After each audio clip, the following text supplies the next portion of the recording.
पिंजरा पिंजरा रे। पंढरी तू जा वाड्यावर. नाही, मी इथून कुठेही जाणार नाहीये. तुला सांगितलं ना, उगाच समध्यांची शोधाशोधाने धावपळ नको. जाऊन सांग काय झालंय ते. कोणाला? त्या मोठ्या साहेबांना? नाही हा, नाही, त्यांना नको सांगूस. तू तू गुलाबताई आणि गोरख काकांना सांग. काय झालं? कसा आहे तो आता? हे पहा, त्याच्या डोक्याला जबरदस्त मार बसलाय.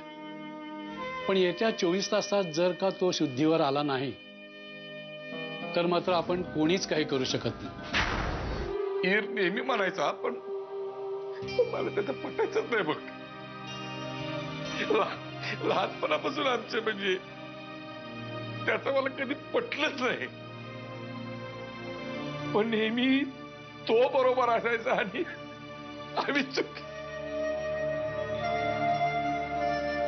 पण आता त्यालाच काय शिक्षा दिली ते पण.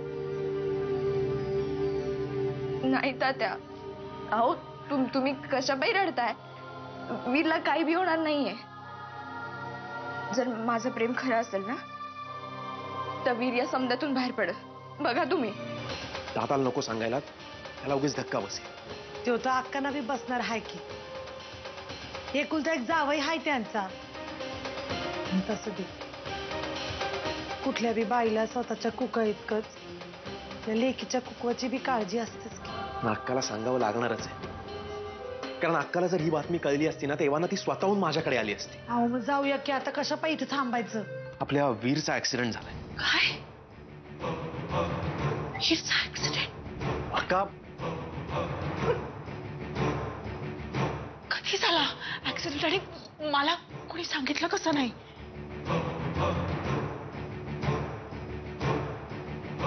अक्का, जेवढा धक्का तुला बसलाय तेवढाच आम्हालाही बसलाय. हा नारा, हे बघ, मी जे काही सांगतोय ना ते नीट ऐक. अगं, थोड्या वेळापूर्वी आपल्या वीरचा. मला मम्माने सगळं सांगितलंय. काय? सगळ्यात पहिला तिनेच मला फोन केला.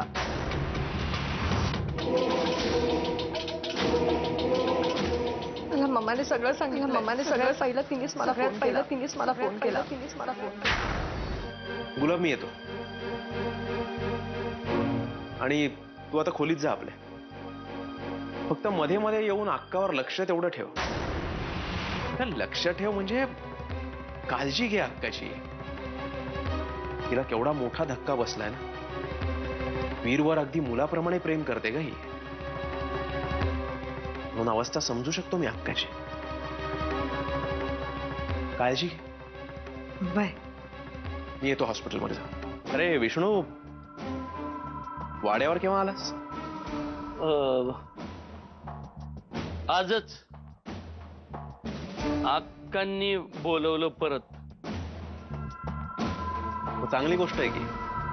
आपल्या वीरचा ऍक्सिडेंट झालाय. काय? वीर दादा कधी कसं झालंय? अरे च्या, तुला नाही माहित? मला अक्का तर आत्ता म्हणाली की विष्णूला सगळं माहिती आहे म्हणून. माहितीये. हो हो हो. म्हणजे आत्ताच कळलं. मग कसं सांगायचं कुणाला? विचारल्यावर शांत बसल्यावर त्यालाच मी माझा होकार समजतो. आणि आज देवाच्या साक्षीनं मी तुला माझी पत्नी मानतो. आनंदी, अजून किती वेळ शांत बसणार होता? पण हे बघ, अजून थोड्या वेळ जरी तू शांत बसलीस ना तर मी शांतता बोलायला लागेल ना आपल्याशी. आणि शांतता जेव्हा बोलते ना तेव्हा त्याचा आवाज खूप मोठा असतो. म्हणून तू जर आता शांत बसलीस तर तुझ्या मनातलं सगळं ऐकायला येईल ना मला. मी तुला कुठल्याही त्रिकोणाचा कोण होऊ देणार नाही. कारण इथून पुढे माझ्या संसाराला फक्त दोनच बाजू असतात. एक मी, दुसरी तू.